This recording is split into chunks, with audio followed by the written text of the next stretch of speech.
তো আমরা এবার পালমোনারি অস্টিওআর্থোপ্যাথি এই জিনিসটা কি এখানে নিয়ে আলোচনা করি। ফার্স্টে আমি দেখি যে এই পালমোনারি অস্টিওআর্থোপ্যাথি অথবা হাইপারট্রপিক অস্টিওআর্থোপ্যাথি এই জিনিসটা কি। এটা আসলে যেটা হয়, ধরা যাক এই যে লাঙে হলো ব্রঙ্কিয়াল কার্সিনোমা ডেভেলপ করেছে।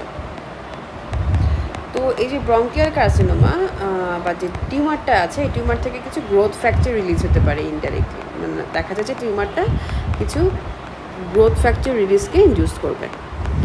তো এই গ্রোথ ফ্যাক্টরগুলো আলটিমেটলি কী করে, দেখা যায় যে পেরিঅস্টিয়াল নিউবোর্ন ফর্মেশনে একটা ভূমিকা রাখে। তো আমি যদি লিখি পেরিঅস্টিয়াল নিউবোর্ন ফর্মেশন,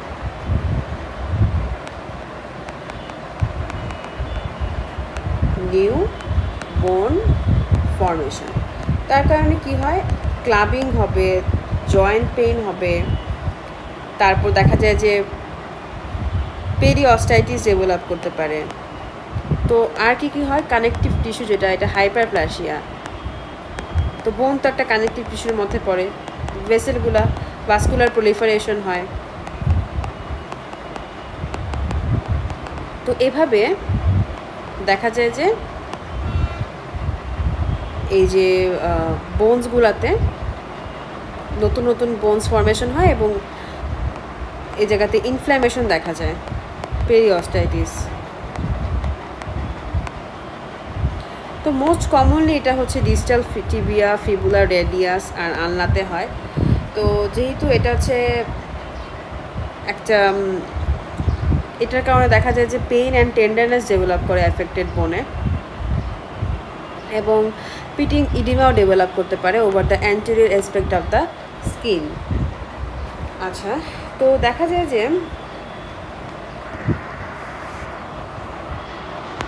যেহেতু এই যে গ্রোথ ফ্যাক্টরগুলো রিলিজ হচ্ছে, তার কারণে অনেক সময় দেখা যায় যে যেই বোনসগুলো আছে সেই বোনসগুলোর মধ্যে একটা, এই বোনসগুলো যে পেরিঅস্টিয়াম, এই পেরিঅস্টিয়ামে দেখা যায় ইনফ্ল্যামেশন হয়ে যায় ইনক্রিজ ব্লাড ফ্লোর কারণে। আবার এই কারণে পেইন, সোয়েলিং এবং নিউবোর্ন ফর্মেশন দেখা যায়।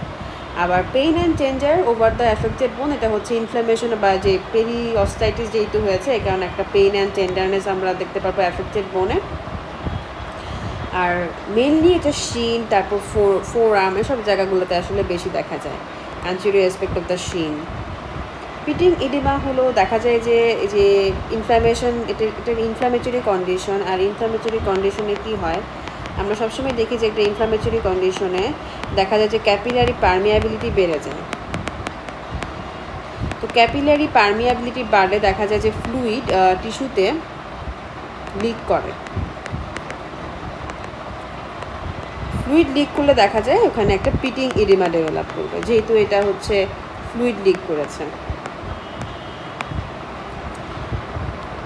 তারপর দেখব যে ইনভেস্টিগেশনে আমরা কি দেখব, এক্সরেতে আমরা দেখব যে সাবপেরিঅস্টিয়াল নিউবোর্ন ফর্মেশন হয়েছে।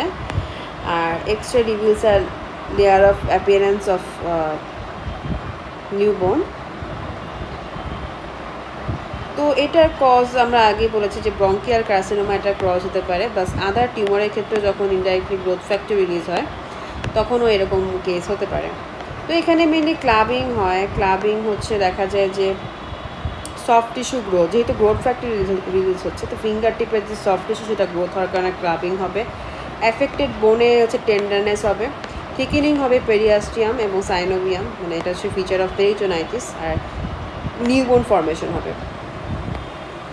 তো আগের কথাগুলোই যে ফার্স্টে মেনলি হচ্ছে গ্রোথ ফ্যাক্টরটা রিলিজ হচ্ছে ইনডাইরেক্টলি, টিউমার থেকে গ্রোথ ফ্যাক্টর রিলিজ হচ্ছে, টিউমার ইনডিউস করছে গ্রোথ ফ্যাক্টর রিলিজটাকে। গ্রোথ ফ্যাক্টর রিলিজ হওয়াতে দেখা যাচ্ছে যে ইনফ্ল্যামেশন হচ্ছে, পাশাপাশি নিউবোর্ন ফর্মেশনও হচ্ছে। ইনফ্ল্যামেশনের কারণে দেখা যাচ্ছে যে ক্যাপিলারি পারমিয়াবিলিটি বেড়ে ইডিমা ফর্মেশন হচ্ছে, আবার দেখা যাচ্ছে যে কিছু পেইনও হচ্ছে। আর নিউবোর্ন ফর্মেশনের কারণে দেখা যাচ্ছে যে এখানে আমরা একসাথে নিউবোর্ন ফর্মেশন দেখতে পাচ্ছি, প্লাস এখানে দেখো সফট টিস্যু ফর্মেশন হচ্ছে, যেটা ক্লাবিংয়ের মাধ্যমে বোঝা যাচ্ছে।